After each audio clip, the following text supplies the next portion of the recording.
live with Gunnar. And pronounce your last name for me, Gunnar. Good Habitz. morning. Okay, great.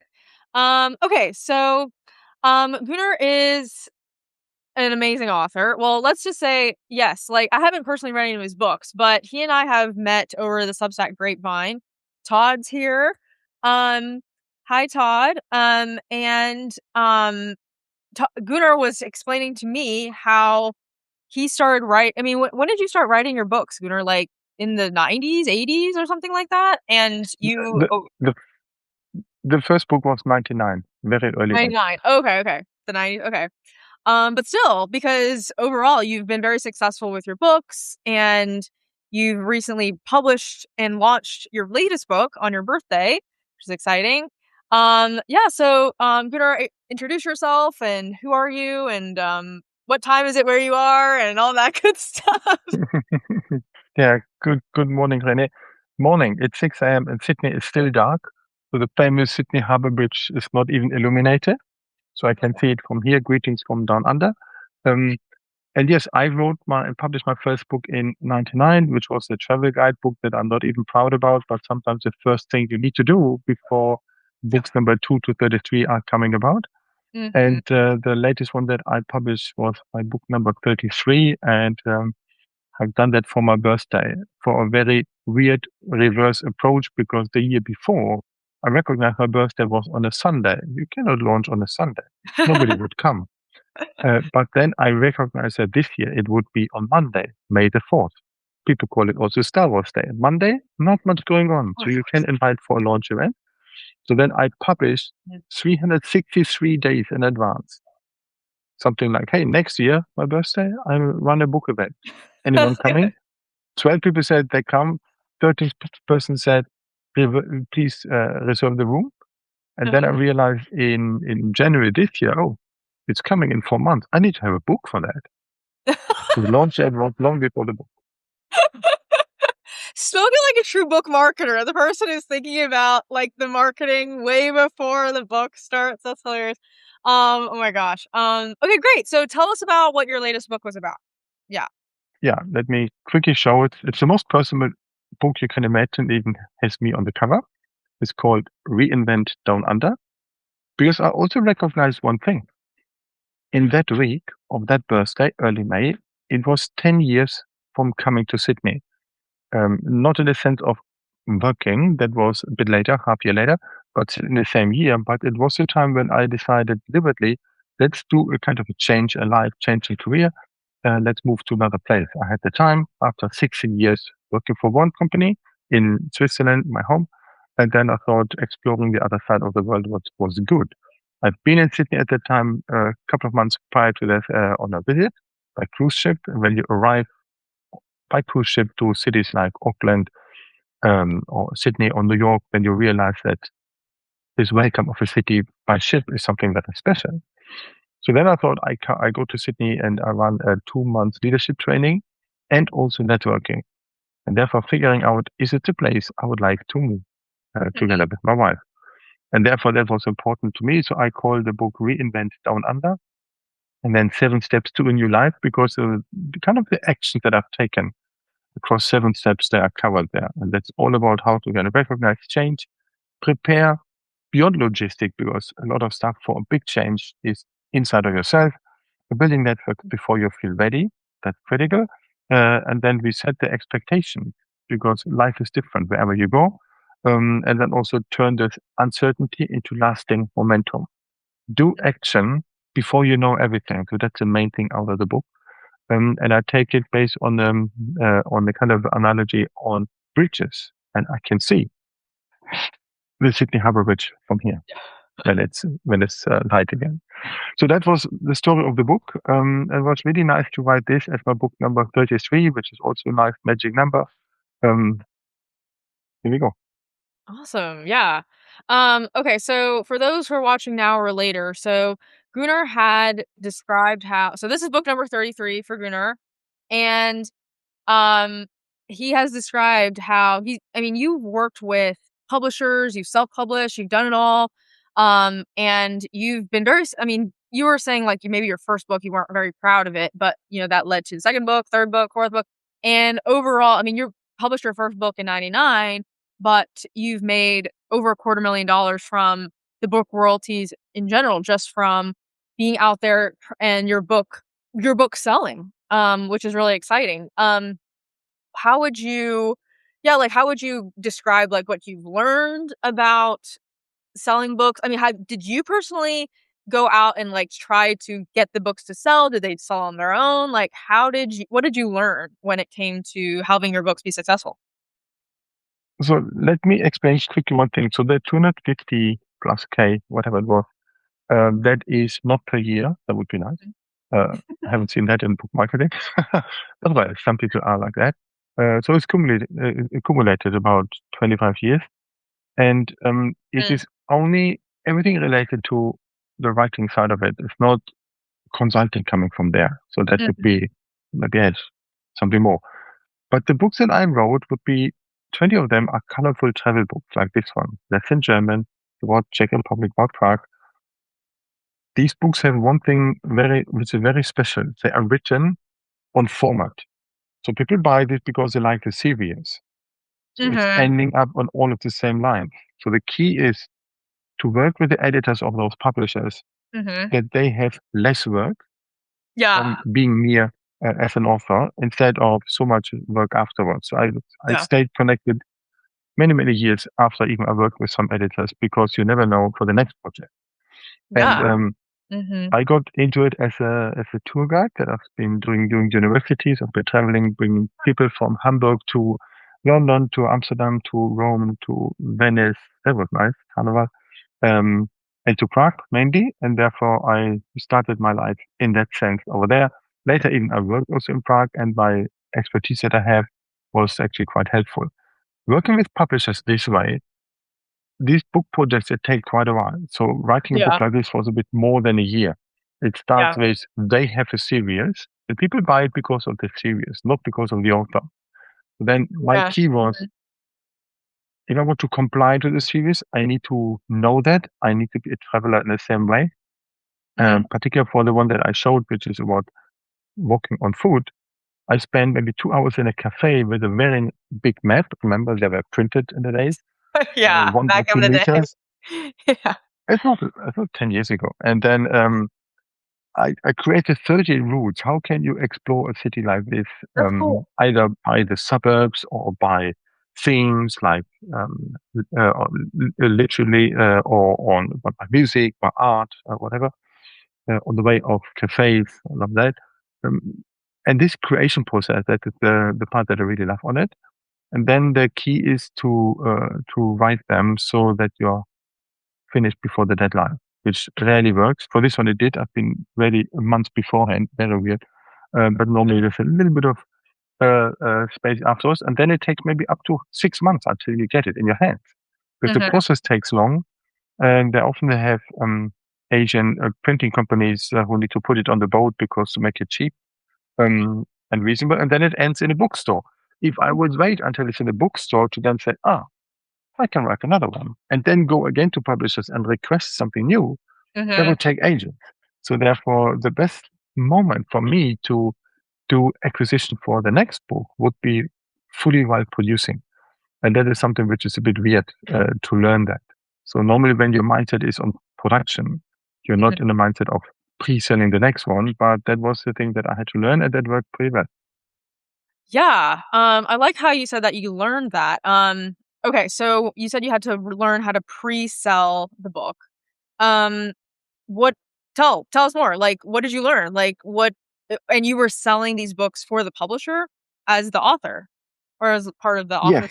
Yeah. yes, I figured, yeah, let me give you an example, particularly for this year that is about Czech Republic. They had the series, started it slightly with Vienna, New York, London, and Paris. The typical, maybe some of the biggest cities where special guidebook series is for created. And I said, hey, whenever Prague is on the radar because it's going quite well, and many people go there, it's a city that they can take as a teacher, your students, and go there Mhm. by bus, by train, by whatever way. That it would be good. It would sell well. they said, let's make that happen. So I volunteered on thoughts and ideas like a concept of maybe 8 pages.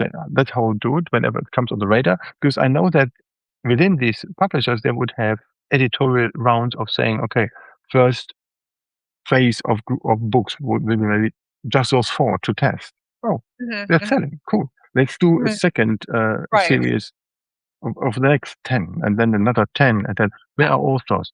Where can we get photo databases from? I also supplied photos and so on. Uh-huh. So these are industrial processes. Yeah. So it's not I have a book like Mhm. J.K. Rowling's, where is a publisher and they're all idiots because they didn't take it from her, like Harry Potter early on. So he is rather, there's a series, I can produce this, I have the expertise in that Mhm, place. Nearly, I would have done also Budapest from Hungary, mhm, but they found then someone who was more often going there than me. mhm, And I have been quite fortunate that I could travel quite a bit in some of the places there. mhm, Where they were on my way. My wife is from Czech Republic, so I can write about that. But I mhm, also recognize that I would drive there. Think about European geography. Many countries are small.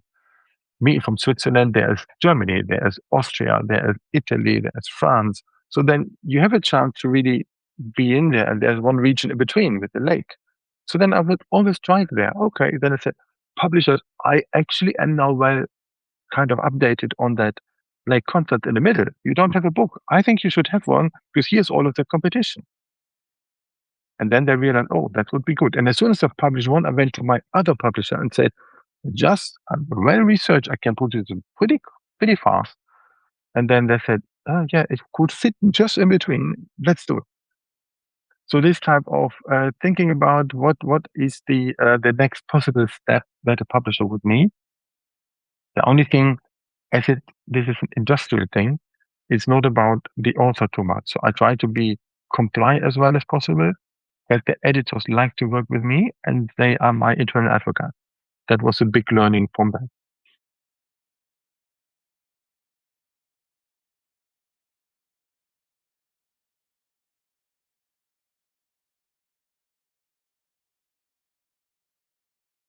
I just lost your sound.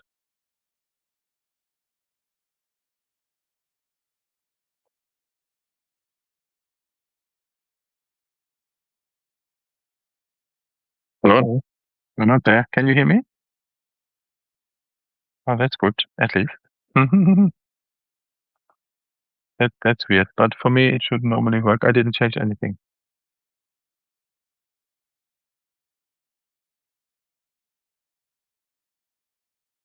Maybe it's just me that I cannot hear you. But if I place you on my built-in microphone, I can't hear you either. Speakers.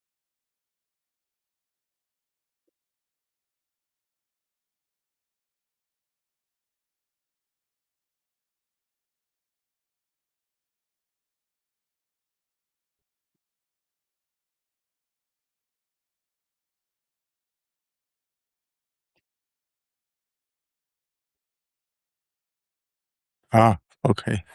Happens.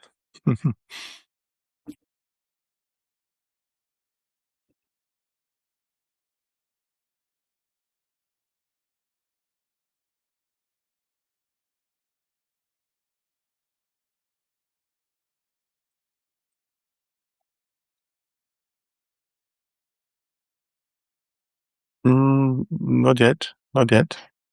We get you there.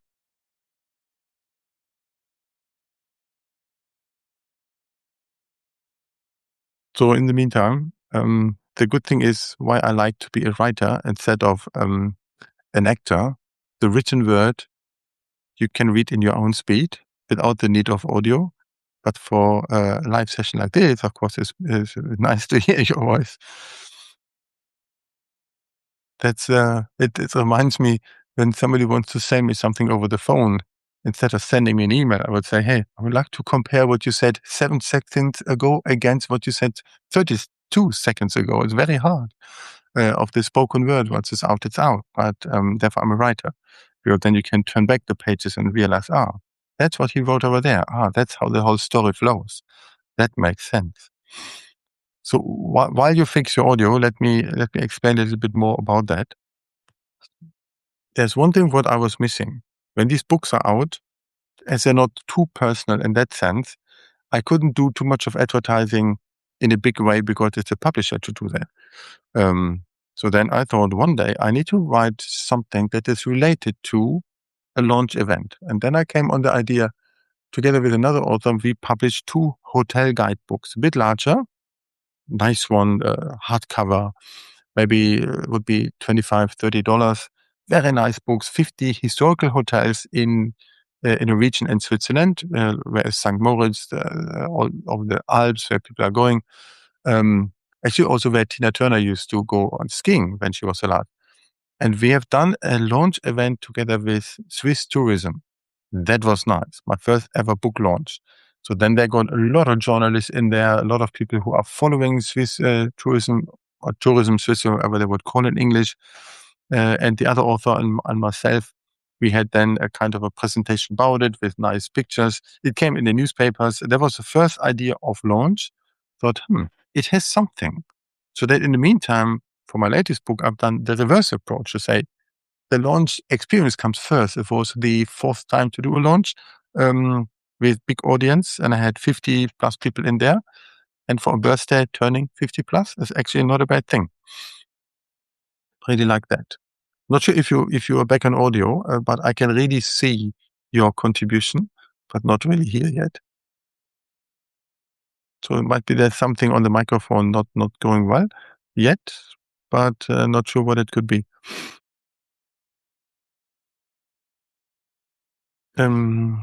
Inside of you cannot switch too differently inside of this, right? So um,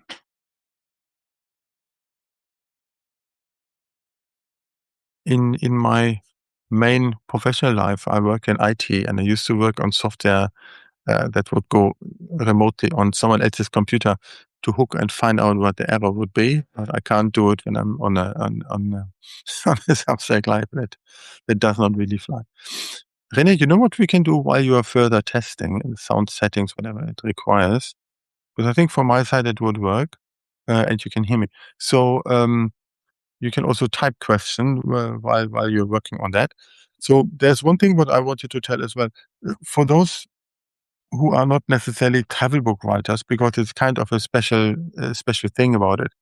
As a travel book writer, as I mentioned, it's more they task me to do something to figure out that I'm very well an expert in that area. But as soon as I moved to Australia, for example, the publishers had the authors here who have done the updates, and I luckily got in touch with one of them from the publisher I showed you. Um, and he even guided me on a way to the Blue Mountains, like even locals, normal locals, would not be able to do because he sells photos in a magazine. That brings me to one idea of the 250K. So what I got was not only the royalties from the books, but the book was never the end product. So through to having these books, I got on the radar of a Swiss travel magazine, which was an insert of maybe 32 or 48 pages in a normal newspaper, so every month. And I got in there with one 2-page story. Awesome. Met the editor, became good friends. And then she always said, "Hey, I have a page free for next month. We have European cities. Can you do it? But please, I need it in 3 days." Oops. Okay. In 3 days, I surely have a stock of photos I can use and come up with a nice story. Uh, um, these are funny things. And then my wife said, "Hey, let's go to Canada. We got here this nice trip to go to the Rockies. It would be really good." I said, "Awesome. Now I know what really mountains are, like the big, vast size of that." And then I told to that magazine editor in chief, and she said, "Oh, cool. Yes, in 10 months from now, Canada is actually the plan for the cover story.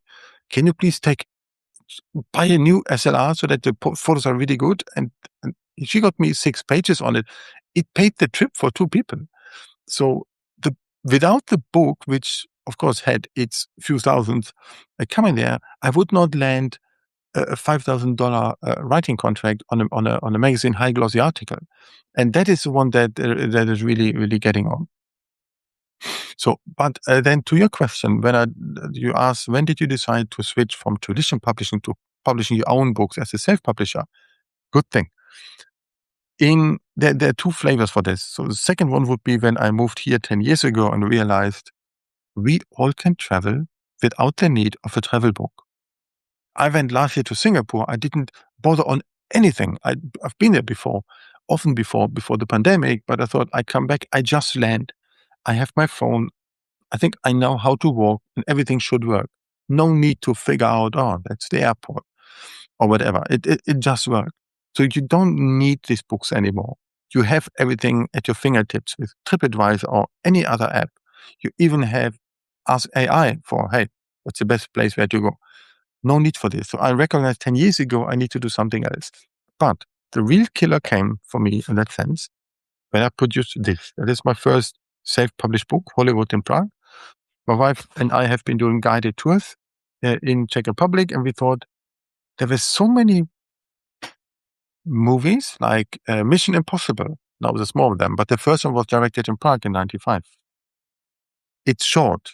They had more material. I'm part of one scene, but they're cut out from this. And not even the director's cut edition has it. It was just, in movies you have the situation that there's a view over a street scene. And I've been there as a tour guide, a bit elevated, and share anyone, hey, that is Prague, and that is Skandinavia Sea. And the people, they directed me on it. But they cut me out. So what? Bad luck. Even I went then to the premiere to see if I'm in it or not. But then I came on the idea, the movies over there, like Amadeus, one of the older ones, Kolya, which got an Oscar, to write about how is a scene an important one? How does it look in the movies and how does it look in reality? So then I created this type of book, but I couldn't really publish. So I went to some publishers, and one of them, a local one there, who had a bookshop even. He said, Gunnar, good to know that you already publish books. Then you know you will never earn in the first edition, maybe in the second. Thank you.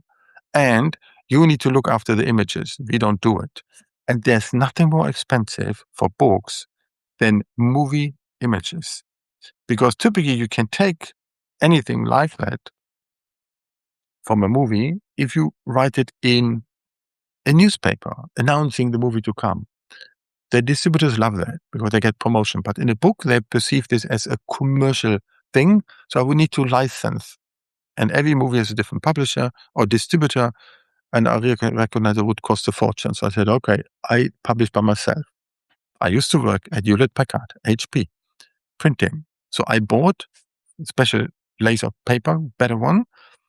I then cut it so that it's postcard size. Then I put it in my laser printer, but didn't have a duplex. So we think 20 years ago. I published first the even pages, turned it around, then the odd pages. And that is something which has a size of, how much was it? 128 maybe? Something like that. Yeah. I took all of these. I drove from Zurich to Czech Republic because the binding was cheaper over there. I've done that with a spiral binding, like something like this. Not the cover, but just the spiral. And then, as most readers were from Germany, I drove back to a German post office to post it over there and then back home. If you count time and effort, then I thought that cannot be self-publishing. That can't be. That was 2005, maybe 2006. I sold 150 of them this way. So good, there must be a better way. And then I went to the German book fair in Frankfurt, which is pretty famous every year in, I think, September, October. And there was a company called BOD, stands for Book on Demand. And Book on Demand was an idea to say it was a hobby project from the largest German distributor, book distributors, and they have the power, they dictate prices. And that they said, okay, we can print millions of books, but let's try to optimize printing one book. And then that's what they've done. They've done some kind of way how you can optimize everything. There was no KDP at that time in 98. So I took, okay, I will do that. Good idea. But, well, how to distribute them? So I've done it only internally when my dad turned 70 or when I wanted to write something little for someone, or even a concept book, how it can look like, and have something really nice in my hands. Even I wrote a fairy tale for my wife for Christmas. This way, this type of things I've done because I didn't want to put it in bookstores for one reason. Big publishers said, think about 25 years ago, 20 years ago, if you self-publish, it is basically the result of you not being able to secure a real publisher. And that hurts your career as a writer. Never good. Don't do that. Today is exactly the opposite. You first self-publish to build an audience and then write a big publisher like even Penguin, in the case of Veronica Locker-Smith, says, oh, you already have your following, you already published, you know the thing, then we are ready to take you. So how it changed.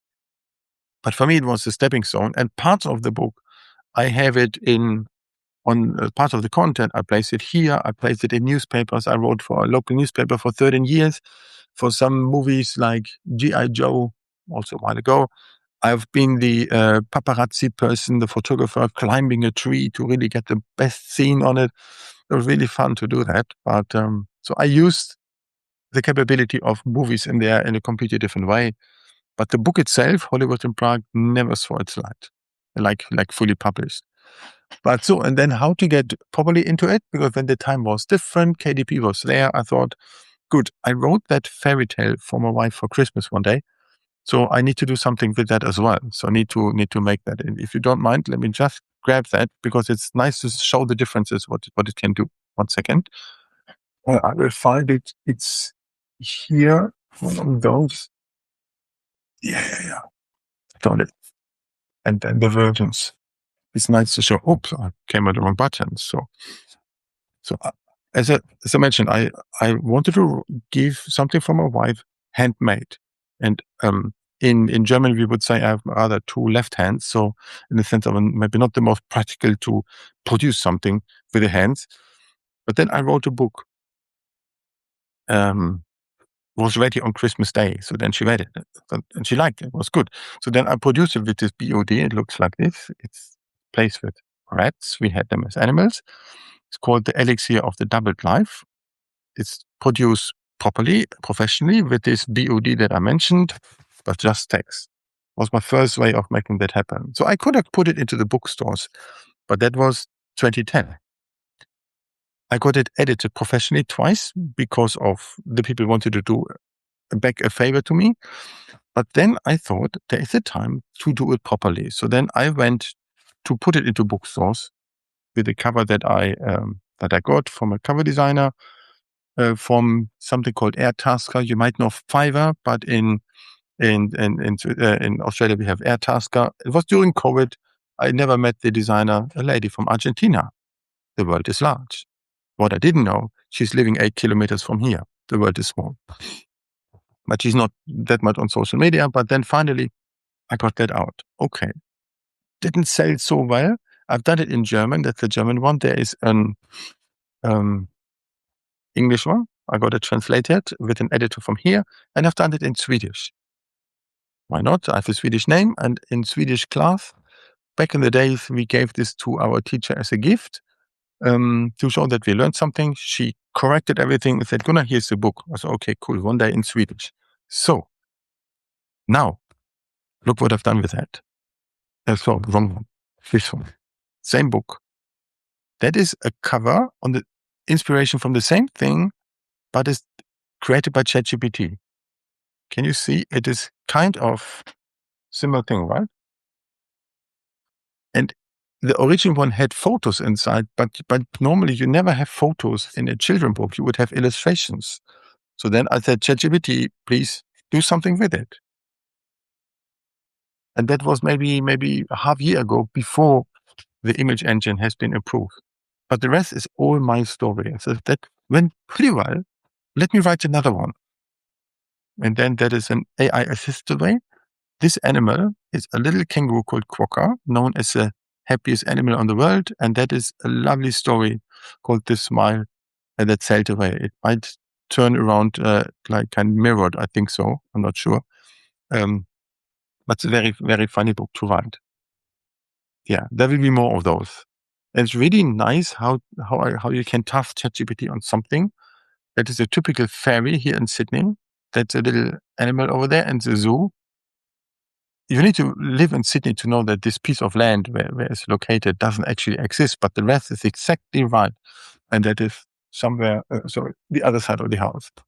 So that I realized it's really cool to do, especially I can translate it with another form of AI, with people who translated it into German. Well, I should edit it better. But now I realize there's a lot of passion in there. So I've done, within the 33 books is 2 of those. And to round up your question, my real first self-published book was a collection of, the idea was I'm publishing for 395 weeks in a row. That's 7.5 years, using the same hashtag, one post on LinkedIn every week about a topic called social selling. That is how to use LinkedIn to advance your business agenda. And after 100 of them, I thought, let me write a book about it. Takes a weekend, compile, put in a book, done. But it's more than that. And after 200 episodes, I finally had that. And that is my business book, the first real self-published book to also earn from. And that got me, despite it had 4-digit royalties, I earned 30 times more in consulting, which without the book would not exist. And that's when I really came on the idea. That's what counts. You can only make the real kind of impact. Impact can be monetization or whatever people want, coming from that area. So, and for this one, I've done a launch on my birthday. Why do I like these launches? Because it gets the energy to finish on time. That book arrived the day before the launch, the day before my birthday in 2023. I had 50 plus people, actually the same number of people who are turned in that year.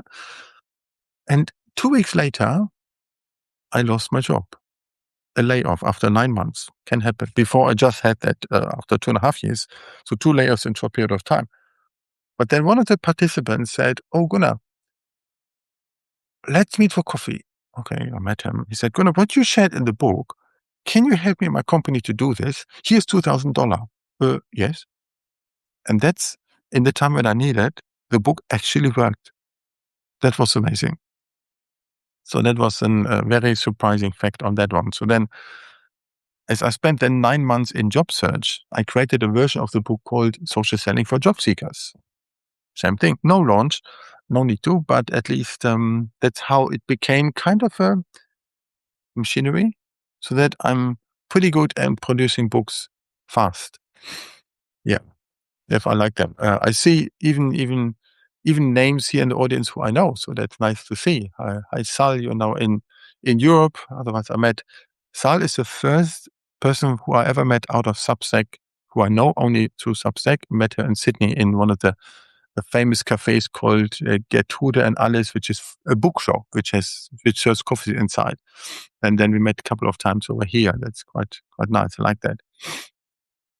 So while I read a lot about what you write, and yes, time changed on the whole publishing things, but I recognize also another thing. There is an author who I now hear on Substack called J.R. Heimbigner. He writes mini books and like some others as well. And one day in Easter Saturday last year, I was sitting on a bench in a beach area in Sydney called Coogee. Most known beach in Sydney might be Bondi, and that is technically 3 beaches south. So you would normally walk that from Bondi to Coogee is very famous. Atmosphere on Easter Saturday is still nice and warm. I thought was quite nice. And I wanted to read this book from J. Heimbigner called Focus, how to really focus on something. And then I thought, oh, I have another one from him called Discipline, how to really make it happen. And then I decided, okay, now I do mine. My last name is Habitz. And Habitz actually means, in English, a word, right? Habits. I thought, why not writing a book about it? And here we are. Happy Habits. The funny thing is, there are 4 books with this title. 3 of them are on Penguin Publishers and my own. It's very funny. You cannot copyright that. And this came out last year on my late father's birthday, 28th of July, on purpose then. It was only a Zoom launch, but what I wanted to have there is really also celebrate his life. I published 3 books for him with his theater reviews. But it was a good way to do this, to create a book. What I always wanted to do about habits, because after 397 episodes of publishing on about one hashtag on LinkedIn, I've done 99 coffees with someone. Sal was one of them. Veronica Locker-Smith was one of them, to talk about my Substack audience. I run my 50th webinar next week, so I count a series and 33 books. So I have a sense of consistency, which is building a habit. And therefore I thought it makes sense to do it in the book. And I'm grateful for Substack because I asked for the cover. I created 3 versions and say, hey guys, which one should I take? And I think there were about 30 responses, and they were equally on the 3. I said, okay, back to drawing board. Hey, ChatGPT, what do you think? And it created that one, the ChatGPT image. Actually pretty good. And this will be a series. So the workbook is now there as well, and a journal will come, and whatever. So you can always create series about that. You also wrote one thing, just one of the questions, let me read it, that my mother was, thank you, your mother just published her first book in the 70s. Yes. We lost, unfortunately, my father on Parkinson's disease, and she wrote a book about the caring role, about the role of the caring partner. Not a medical textbook, more experience book, which doesn't prevent from getting Parkinson's, but really describes how over years life is changing from that. So I've been coaching her for 1.5 years to really get this thought onto paper. And then she wrote that, published that, and on BOD, the one that I mentioned.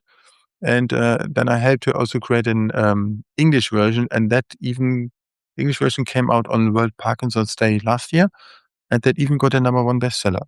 That was quite good. Speaking of, by the way, Renee, so many authors, they're always keen to get the #1 bestseller status. For me, my favorite experience with this Amazon bestseller is actually this one, that 4 years after, all of a sudden it became #1. Publishers don't care about that. Amazon bestseller, what it is, it's just Amazon.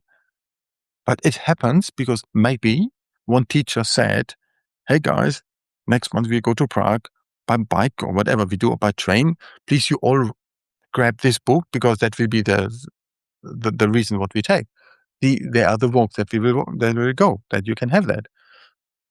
Something like this. I don't know, because in Amazon you never get customer data. But it was very funny to see that book 4 or 5 years later to appear at the top. Very, very funny. So these are things that sometimes happen. So that about that.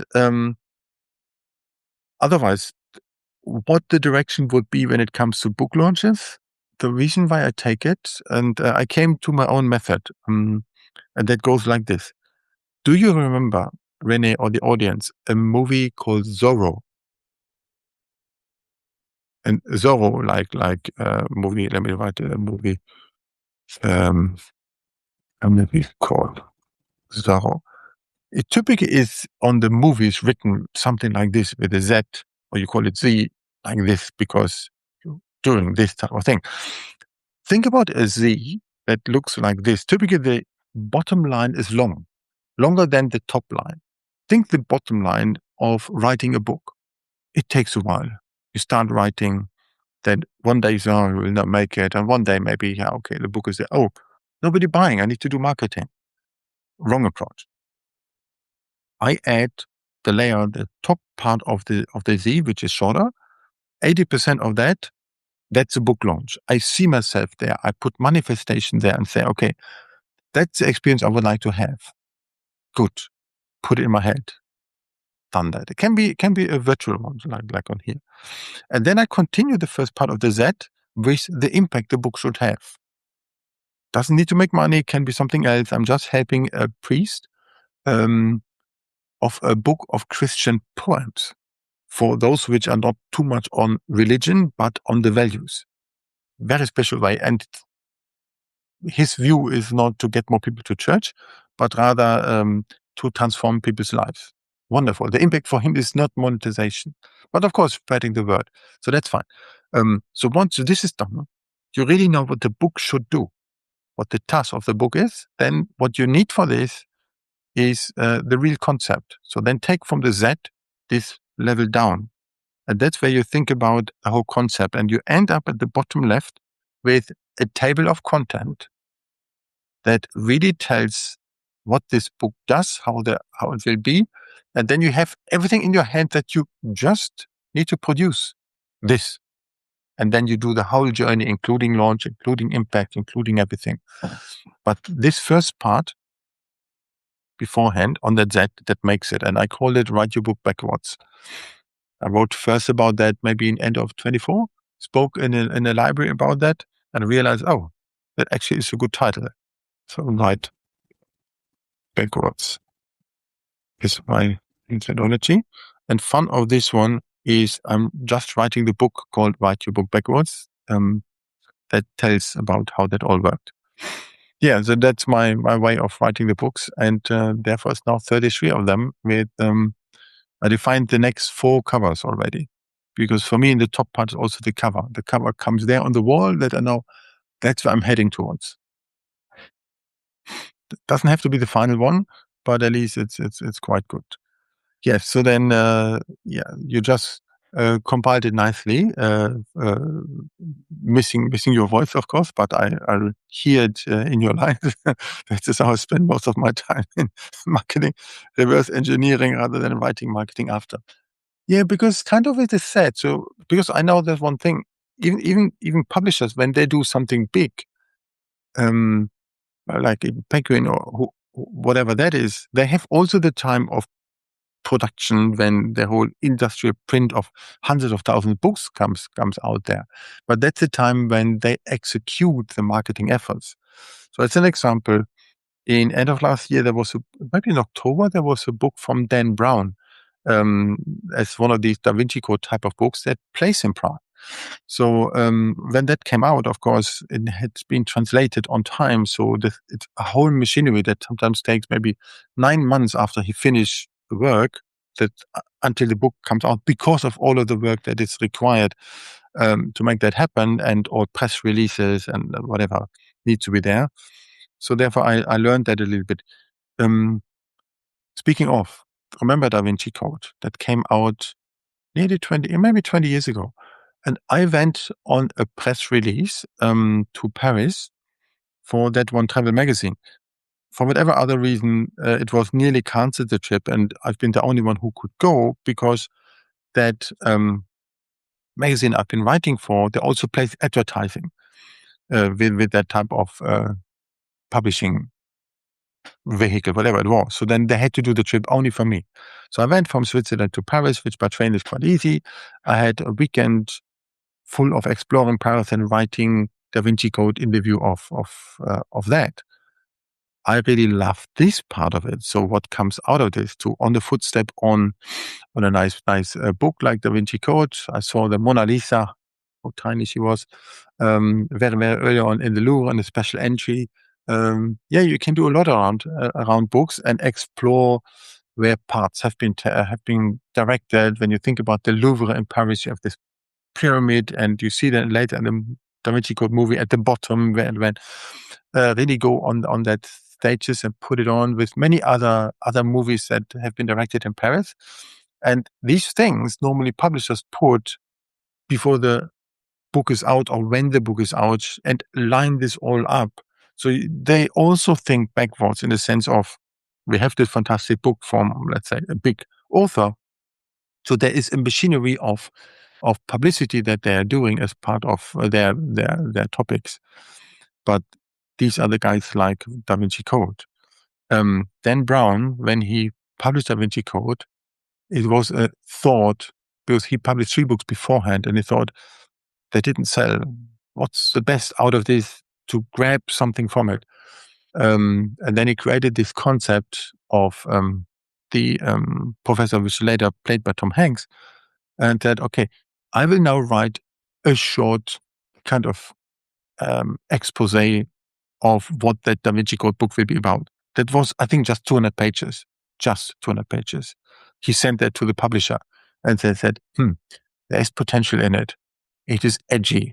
We can do something with it. Here's $400,000 to start with. Imagine that. And then he said, okay, give me now 9 months, I will produce a book. That's very special. And the latest book from him, that plays in Prague, actually that talks about a book writer who also is writing a book for Penguin, but then the script was stolen. Anyway, it's nice to see how the big book industry can work, but most of us are not in there, so we need to find our own ways to make that happen, and they can look quite nice. So that's the part that I like. Always interesting to hear about that.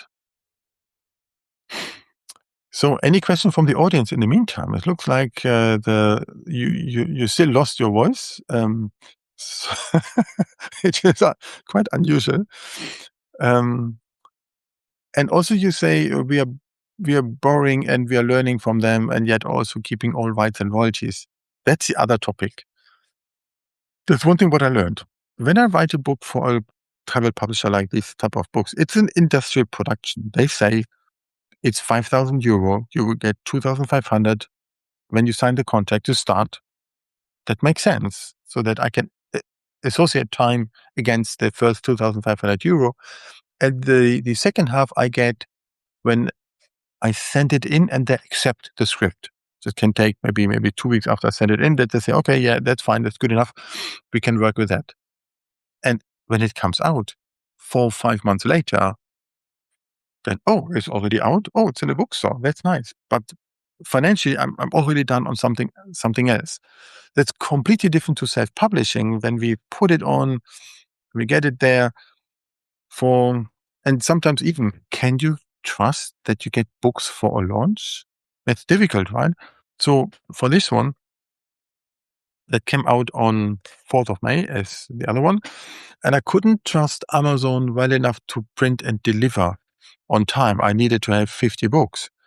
How to make that happen? And I worked with an industrial publisher. They do real big things like maybe advertising, whatever they do. They can say, okay, they can also do, but I need to deliver the file for the cover with all these lines around that as a PDF in a high resolution in Adobe.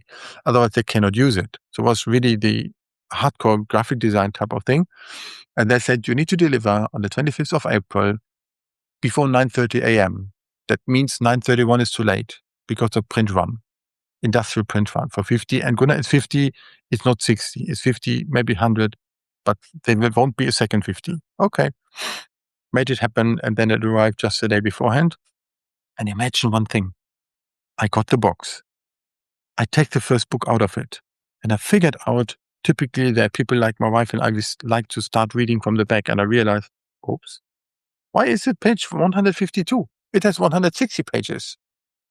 And I grabbed the only error print. All of the others were good. But I didn't know that. That was a big shocking moment. I didn't have no time to check all of the others. And I saw as a launch that they were all good. Just this one version wasn't. But they gave this as an extra. They had 50 plus this one. Okay, maybe it was a misprint, whatever. So in this year, I didn't want to have it the day before. And of course, the book needs to be there. And this book arrived 4 days beforehand. It's all Amazon author copies, not Amazon normal. The normal ones would get the royalties, obviously, 2.5 months later, nearly 3. But the author copies, at least they don't cost that much. And they all arrived. Beauty here, why would they arrive so fast? I'm a Prime member for fast delivery. And my KDP account is already running for some years, so it's not the first project. So that makes it fast. Kindle in 5 hours, 6 hours. Published book was available then just beforehand. And then the interesting thing here, they're printing maybe 20 kilometers from me at the west of Sydney in a high logistic area. That works. If I order any other book, like last week, Sunday morning, then I had it before dinner. Same day. So that works. But all of these, I ordered 50 of them and they really came there. I ordered one for full price just to see as a customer and 49 author copies. And they came in the same box. That's quite funny. So I'm grateful for that, but don't count on it when you live not nearby an Amazon print facility. And never try to do this over Christmas because it takes them maybe a month or 2 months for author copies. Lowest priority doesn't work well. So then, and also, as you said, I like how you still figured out who to work with. It could be separate printer. Yeah, there are some local printing companies always, like a local copy shop. Oh, we can also do, but that costs quite a lot. So that is not necessarily a good thing. Amazon prints them really, where the print cost of that is in black and white, maybe $2.68 US. So that's something you can work with if you need 50 of them.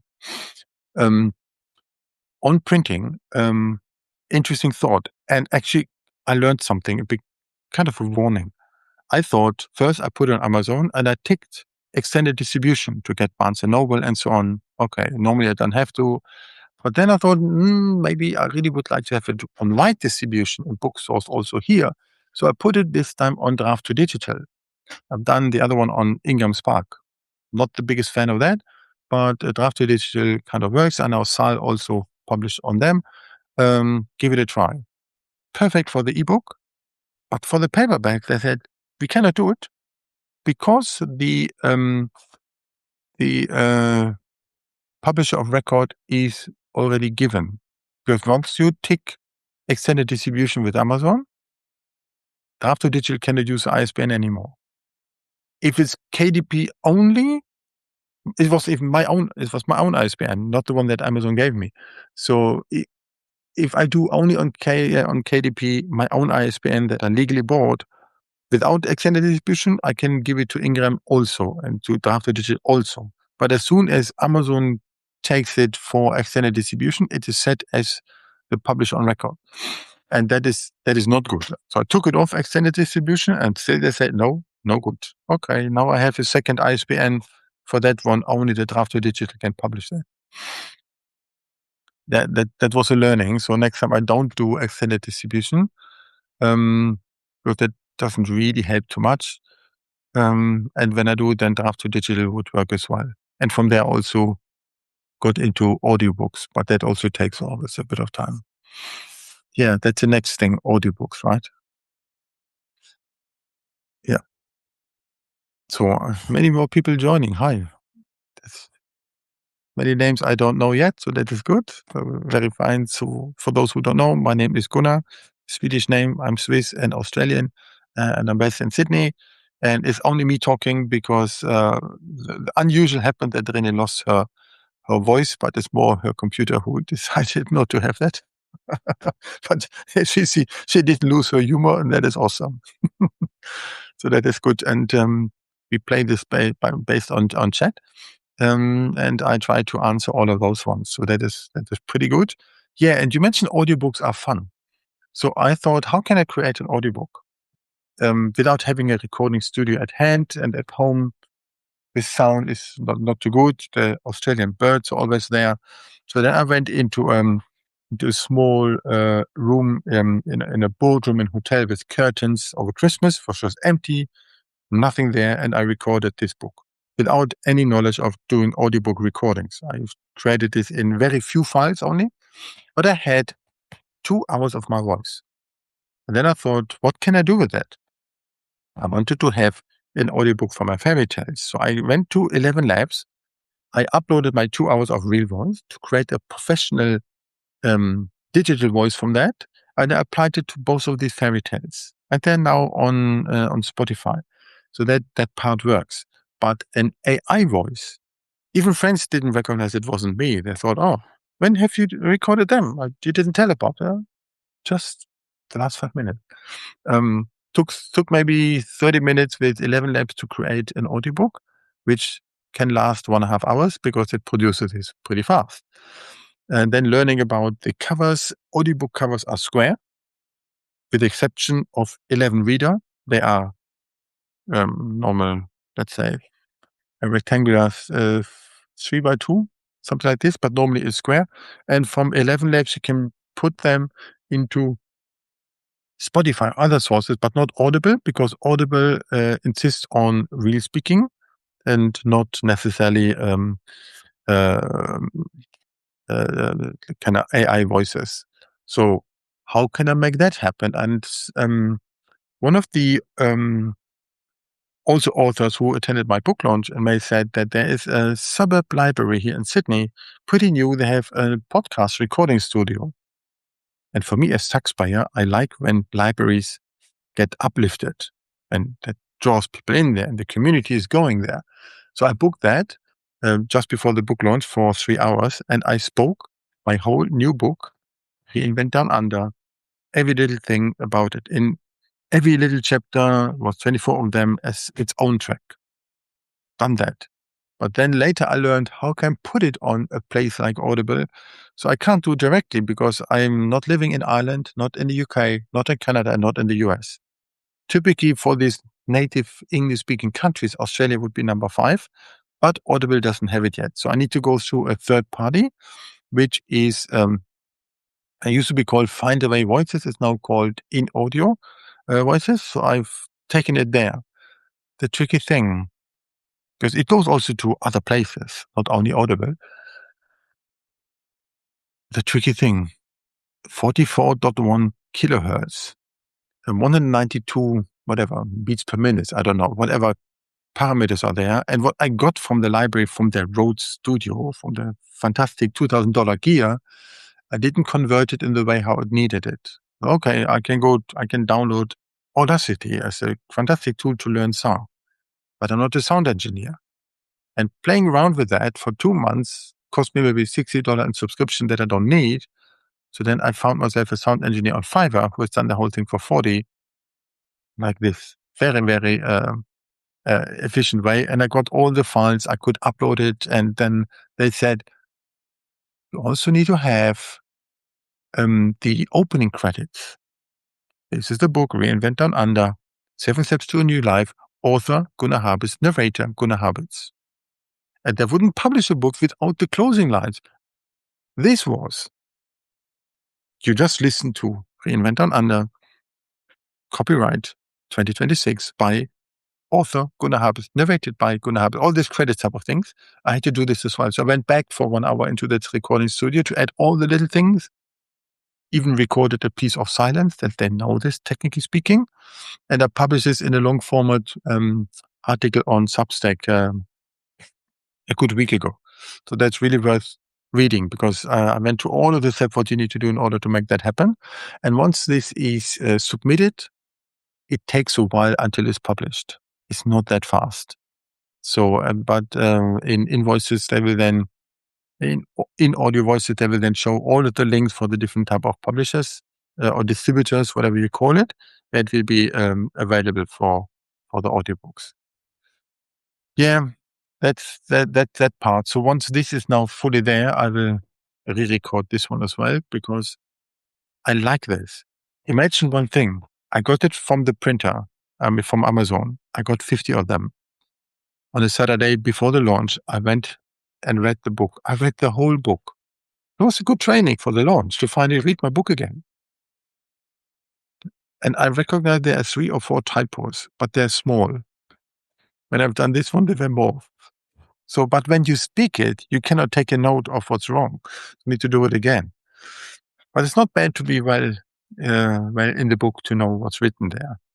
The only thing, as I've worked with professional editor on the book, I realized she has done some magic around the words. It sounds like English, not my German English I speak. That was very good. Yeah. So therefore, I like this to do audiobooks as well. Let's see in terms of royalties, but there are some people who love audiobooks to listen in the car or to listen when they're commuting. Sydney's waking up in the moment. I just see this as well. So I then also need to head to the ferry today. And that you also asked how to learn more, where to learn about me. So I am on Substack. My publication is called Busy Book Builder. I'll give the link. busybookbuilder.substack.com. Busy Book Builder is the name, I think the 4th name of my publication that I finally ended up with, because many people who want to build books, they are quite busy and don't have the time for exploring everything. So I can give them a helping hand, and I'm busy as well. Yeah, busy writing some more books. I will now have 2 books. I learned one thing from other authors, and they said, Yeah, thank you. Yeah, it's 6 a.m. No, now already 7. I know an author who published maybe 80 books. We used to work together. He produced them like nothing. So just another book with 5, 6 different type of pen names. And then he takes one to figure out, oh, is it selling? I do more of them. But it's not really asking AI to produce them. He really does this by himself, but very, very fast on that one. And he taught me one thing. I should write books in series. So if I have one, there can be more of them. So I have 3 books that all look the same thing. Um, I now do a variation of this one um, to do the 27 version of my Connect and Act book called Connect in Public. Slightly variation on the cover, but I call it then the Human Connection series. All of these type of business books, and I do a black book series. One is this called to write your book backwards because the method is slightly different than normal. So therefore, I say it's a bit more edgy. The Human Edge series, it will be black, write your book backwards. And the other one in the series is my first AI book, and that is will be called Chat or Cheat. Chat or Cheat. Cheat as word includes chat, right? Just an E included there. So that will come as well. 2 black books and 2 white books I'm working on as well. Yes. And started to write more fairy tales. It's fun. Once you're in it, you can't stop. So the target would be by not necessarily. So I'm already at 33 books. So I might be able to hit 40 by end of next year or in 2 years, whatever. There's no rush. It's not about the number, but let's see where it goes. Because as it helps to produce them quickly, it also attracts others who say they also want to have that. I would say if they really need help conceptual with everything, I would say, hey, Renee is the right person to talk to because you have the expertise to get them on a high stage. But if they're local here and they like to work with someone who they can meet, then by all means, I'm happy to help.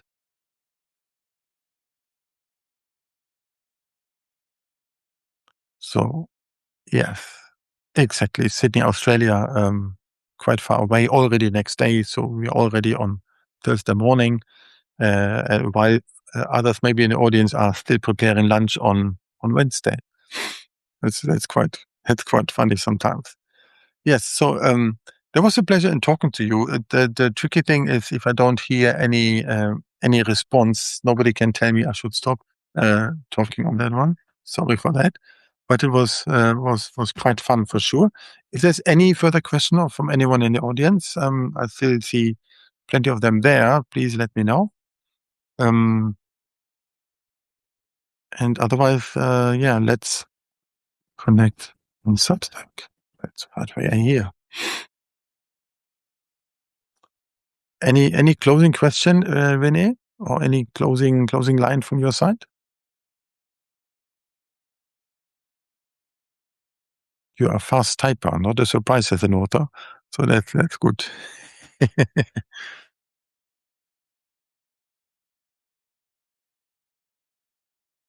So thanks everyone also by from the audience to be there. That is not just a dialogue of one person listening, one person talking. So that is good as well. I really enjoyed it. Thank you, everyone.